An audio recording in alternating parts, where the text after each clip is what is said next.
Herkesin üzerine Allah'ın salamı olsun. Hoş gördük sizleri. Təxminən 1-2 il yarım bundan önce Muğanlı kəndinin bir grup insanı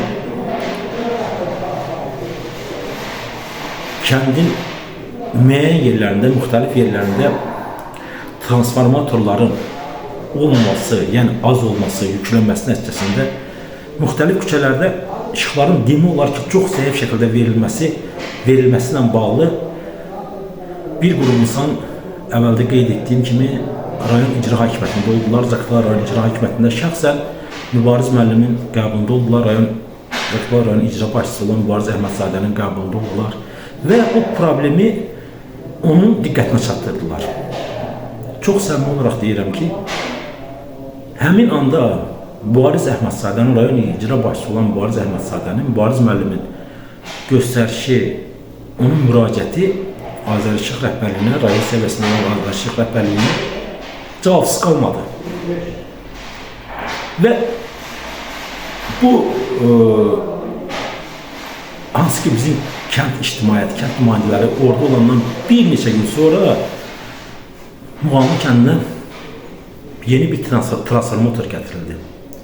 İnanın, davamlı olaraq 3 dənə də əlavə transformator qoyuldu Muğanlı kəndində. Demək olar ki, Muğanlı kəndinin işığın zəifliyi ilə bağlı problem aradan qaldırılmış oldu.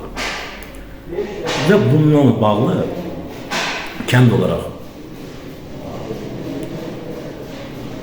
biz Muğanlı kəndi olaraq, ictimaiyyət olaraq Mübariz Əhmədzadəyə, Zaqatala rayon icra başçısı olan Mübariz müəllim Əhmədzadəyə öz razılığımızı bildiririk. Ona təşəkkür edirik. Və həm də bunu davamlı olaraq Azərişıqın rəhbərliyində təmsil olunan Rəşad müəllimə, Cavanşir müəllimə də yenə öz razılığımızı və təşəkkür edirik, razılığımızı bildiririk. Ancaq bu o demək deyil ki, Muğanlı kəndi işıqla bağlı olan bütün problemlər öz həllini tapmış oldu. Muğanlı kəndinin müxtəlif küçələrində, əsasən içəri küçələrdə istismar müddəti qutarmış onlarla elektrik dirəkləri var. Çox yararsız vəziyyətdədir. Və istismar müddəti qutarmış elektrik naqilləri o da həqiqətən də yararsız vəziyyətdədir. Biz inanırıq ki, ümid edirik ki, onların o bizim xahişimizi necə nəzərə aldılar, anında, yerindəcə ona bu söhbətə müdahil oldular və onun transformatorlarını, işığın zəiflə bağlı transformatorları necə ki bizə gətirdilər, bizi Muğanlı kəndi olaraq onu təmin elədilər. İnşallah inanırıq ki, Muğanlı kəndinin əksər küçələrində o yararsız elektrik naqilləri, yararsız elektrik dirəklərinin yenilərlə əvəz edilməsi ilə bağlı rayon rəhbərliyi səviyyəsində də Azərişıq rayon rəhbərliyi səviyyəsində əlavə tədbirlər planını həyata keçirəcəklər. Buna inanırıq. 2 il bundan öncə Muğanlı kəndi Zaqatala rayon icra başçısı Mübariz Əhmədzadənin Muğanlı kəndində keçirdiyi səyyar qəbulda biz yenə də onun bu Muğanlı kənd məktəbi ilə bağlı həm müraciətlər etmişdik, həm bura çəkilişlər gətirmişdik, həm də onun da qarşısından məsələni qaldırdıq.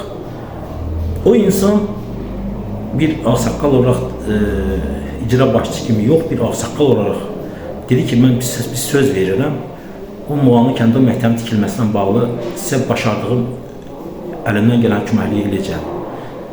Bəli, bugün Muğanlı kəndi təxminən 5-6 ay bundan öncə Muğanlı kəndində gözəl bir məktəb, həqiqətən müasir standartlara cavab verən gözəl bir məktəb Muğanlı kəndinin təhsilinin, elminin istifadəsinə verildi. Və yenə də bununla bağlı əməyi keçən hər kəsə öz təşəkkürümüzü bildiririk, öz razılığımızı bildiririk, minnətdarlığımızı bildiririk. Ancaq hər bir işin müsbət tərəfini qeyd etməklə bərabər orada bu il Muğanlı kəndinin məktəbi, Muğanlı kənd məktəbi demək olar ki, çox orada təhsil alan şagirdlər çox əziyyətlə qarşılaşmaq məcburiyyəti qaldı.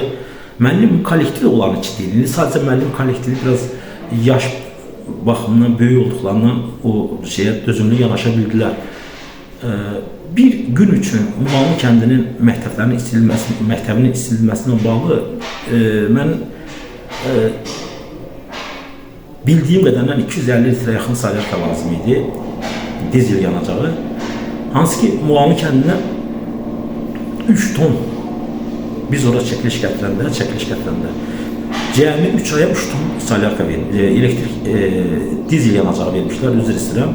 Sonra Muğamlı kəndinin direktorunun belə, necə deyim, fədakarlığı nəticəsində əlavə 2 ton da gətirməsinə nail olundu. Ancaq məktəblər hardasa saat 5-dən isinməli oldu, istiliyə qoşulmalı olduğu halda, yəni 5-dən qoşulurdu, saat 10-da 11-də o istiliyi kəsirlər ki, benzin, salyarkaya, dizel yanacağına qənaət etsinlər.